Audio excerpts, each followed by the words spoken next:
Hi and welcome back to Cheeky Crypto. Today guys, we're going to be diving down into the charts for Bitcoin to take a look at what has been going on most recently with the price action of BTC. As we get into this video, if you find it useful and informative, hit the like button. I really do appreciate that. If you happen to be new to the channel, then why not go ahead and subscribe, tap the bell, select all notifications, and in doing so, you will be kept up to date with everything that we do here at Cheeky Crypto. Right, with all of that said, done, and out of the way, let's jump on down into the desktop, take a look at what is going on here with BTC and what I think is likely to happen next. Okay guys, we're going to spend a little bit of time just now on the hourly chart, going through what's going on here, and again we are still using Binance data, but this actually doesn't really matter too much whether we go and use a different exchange's worth of data. The patterns now are the same, so that's all good. The only issue I had obviously was with the invalidation point, but we've gone past that enough to be pretty comfortable here, continuing to use the Binance data for the patterns. Price targets may fluctuate ever so slightly, but I'll give you the kind of idea of where I think things are generally going to go, and they won't be exactly to the penny, but they'll give you a pretty good idea.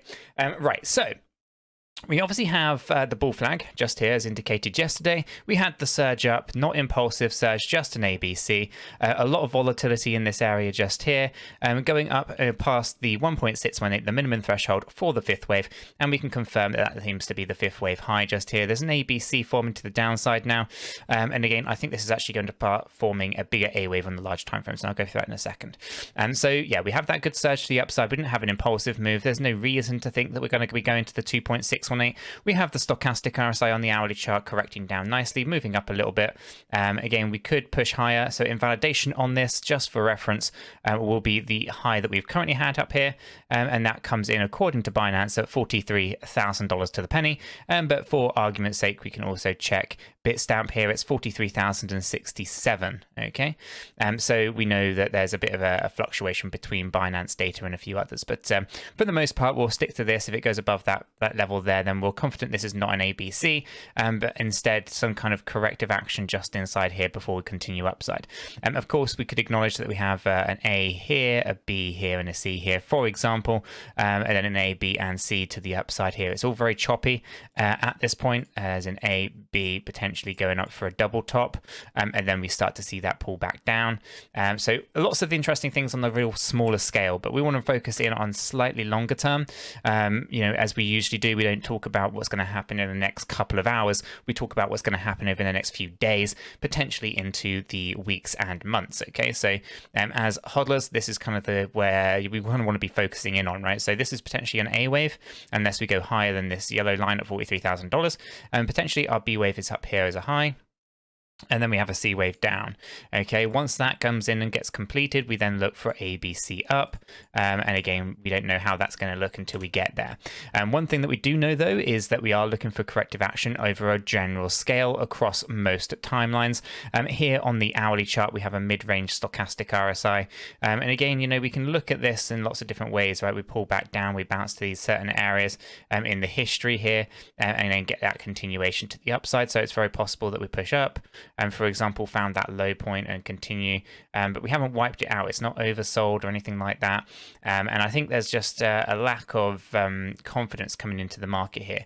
One of the things that we need to obviously focus in on this hourly chart is a series of different things, right? So the first thing I'm going to kind of talk about here is going to be all about the kind of micro movements and the lower lows and the lower highs, obviously of the A wave, and then obviously the B wave as well after that. So we pull back down and set in these lower highs, and then of course we push up, and again, you know, we're setting those higher lows here as well, right? So clear A wave down, B wave up. Now the thing that I would we want to kind of highlight is we haven't had a closure above this line. We've wicked above it, but we haven't closed above it. And that's approximately 42,800. So a closure above there would potentially be taking us up higher than where we were previously. So it's just an interesting kind of tell to see how that one plays out. But for the most part, we should be following a nice A, B, C, unless, of course, you know, we just look for choppy action here with a smaller kind of A, B, and C move inside here. And likewise, as we continue to move up here, potentially with an A, a B, and a C, create that double top.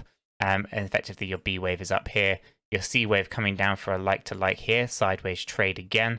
But if we actually do drop down lower, then that could enforce an impulsive move to the downside. Now, I'm going to take that off for a second. We'll leave that here and say, okay, let's hypothetically say we have a good scenario here and we actually push up to creating that double top. The double top is of course bearish, so we want to be quite cautious over that. And if we measure our A wave just here, which would be actually the top of this one to here, and we go ahead and move that over to the bottom of our B wave, you can see how that like for like ratio just actually takes it above this area here.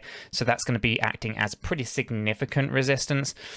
So we want to be quite focused in on that potential double top bearish scenario, where we then potentially look to see a slightly larger, more bearish kind of pullback, right? And again, this is very much aligned to what we would expect to see on the larger time frames, which actually builds me into that right now.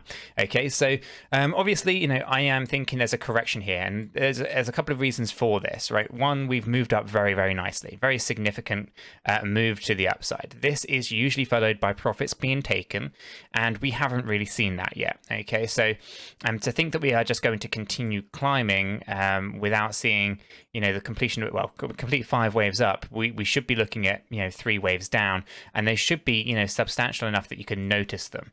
Okay, we haven't seen that. We've seen the push up, we've completed, we had a really small ABC down, and we're kind of working on an ABC up right now, which could actually be a B wave of a slightly larger timeline.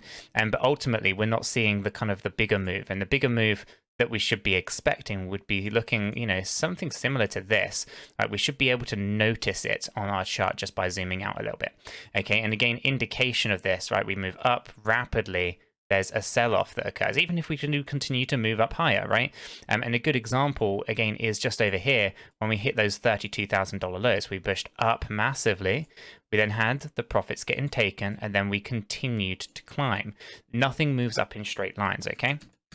Now, obviously, we can use our indicators to help us understand, you know, what's going on here on those different timelines. Right now, obviously, we have a stochastic RSI that's not overbought, not oversold in a mid-range point, but this is a low time frame, right? This is a time frame that basically shows us with you know, lots of candles, lots of volatility. Not as much as something like a 15-minute chart. I really wouldn't look at those, not as a long-term investor, but instead, you know, you really want to focus in on what's actually going on those slightly larger time frames, because they are the macro trend. The macro trend is the one that you need to be focusing in on if you want to get ahead in this game. So as we come back down here, let's actually jump on over into our 4-hourly. What do we have? We have an overbought Bitcoin. Okay, so the 4-hourly chart is indicating to us that we are looking for correction. Okay, we have this this kind of wick down here, and we are pushing up here. So this is all the stuff on the smaller time frame that you're seeing and witnessing. But we are looking for this correction. Okay, we can't see it just yet, but you know, it is due. We are overbought, and profits after this kind of percentage move do normally get taken, as indicated previously. You cannot move up continuously, so we are looking for profits to be taken, and the indicators here on our 4-hourly chart are basically confirming that we are looking for a pullback. And again, we don't necessarily know how big of a pullback this is going to be just yet. We have obviously invalidated 1 and 2 here in terms of $31,000 Bitcoin. I'm not seeing that in the charts. Obviously, it would have been great to actually push this up into that $45,000 range, because that's where I think the confidence really comes back in the market. Healthy correction, yes, but no kind of, you know, 25k Bitcoin or whatever. That still being, you know, not taken out or still in play effectively means that, you know, we could still be on the horizon of a $25,000 Bitcoin. I don't think it's probable, but I think it's still possible, than the fact that we haven't actually invalidated it. Okay, so it's important that we understand that as well. But for the most part, we are looking for a nice correction on the 4-hourly. When we jump up into our 8-hourly, what have we got? We got the same story. We've pushed up massively. No correction to be seen here just yet. Okay, no red candles recently. We've pushed up into this 5th wave. We are looking for a red candle or two, and to basically take the stochastic RSI down. We need a correction on our 8-hourly chart. Okay, same as the 4-hourly and the same as the hourly. Okay, so we are looking for corrective action across that one. But what about the daily chart? Well, the daily chart's saying exactly the same thing. We've moved up for the last few days, impulsive move, and we haven't taken out the confidence, and we do need to see a nice healthy correction. Where do we think this is most likely to go? I have an interesting kind of range. Anywhere between 38 and 39k seems to be the most probable. A nice healthy correction, nothing too much, right into a bit of a pullback. If I actually go ahead and actually high this up to where we've actually seen the high here, we can see that the target's changed a little bit in terms of a 618 retracement. A 618 retracement is about 38,800, and a 50% retracement would basically just put us right there at about 39.6. Now, obviously, as we've talked about previously, if I actually jump over into Bitstamps data, what is the most probable kind of pullback for Bitcoin when it has these kind of really big moves up? Well, it's about 30 to 39, 40%, sometimes a 45% move, right? So we know that after a nice surge up, we have a nice healthy pullback, and it is around that kind of 40% or so. In 2021, we haven't actually experienced too much. It had a pretty easy ride of it, and we've had a couple of kind of interesting kind of moves, high 50s, but so we see a nice move like we've currently seen, and the expectation should be that we look for a nice healthy pullback in line with what Bitcoin has done previously. And all of that kind of good stuff. So when we actually take a look at this and we start thinking, oh, well, where does a 45%, potentially, or 40% pullback take us, right? So from that high point, if we actually take it from the high and we pull on down here, where do we think this is likely to kind of go for a retracement? So yeah, I mean, I'm looking at that, a 40-odd% pullback is probably not going to happen here at this stage, and that would be very, very severe. So I'm thinking that we are probably going to be somewhere in this 618. I think that's going to be about, 9 to 10% dip, 11% possibly, taking us a little bit deeper. If we go to the 786, effectively, $37,000, that would be a 12% pullback. I think that's pretty comfortable. And again, that wouldn't be, anything extreme in terms of what Bitcoin could potentially do here from its current level. So I'll be watching that quite closely. As I said, if I actually bring this back up into 2021 on the weekly chart, we can see 24%. We've had a 21%. So, if it is only 10% pullback and we're in that range there, that's actually really good. And I would actually take that as a bit of a win. And again, that would actually encourage us to continue moving to the upside. On here on Bitstamps data, obviously you have these 5 waves down, and we would be looking for a minimum of 3 waves up, right? And that's an interesting kind of thing to be looking for here if we actually are only really witnessing here a one kind of wave to the upside. Overall, that one wave being comprising of effectively 5 waves, 3 down. Would we see 5 more waves up after that correction? It's very highly probable. So I think there's a lot of things that we need to acknowledge with Bitcoin. Overall, the macro trend is very much bullish. It is very much going up into new all-time highs. That is the macro on our weekly, right? Heavily oversold, looking for a good motion to the upside. But we need these corrections on the daily, the 8-hourly, the 4-hourly, and of course the hourly. So we are looking for some micro corrections that will present themselves with some buying opportunities across the altcoins. For now, I don't have any clear targets, but I would say that these retracement levels are going to be areas that we want to focus in on, around that 618 to the 786. So basically 37 up towards $39,000 seems to be the most probable area in my opinion, but we won't know until we get a definitive nice wave down where we can actually start to measure the distance on everything that is going on here with Bitcoin. So guys, I'm going to leave the video there. I want to kind of leave you with this though. Ultimately, we've had a fantastic surge to the upside. It is only natural to expect a nice, healthy correction to the downside, of which I think is going to present itself with some fantastic buying opportunities for many altcoins, including Bitcoin itself as well.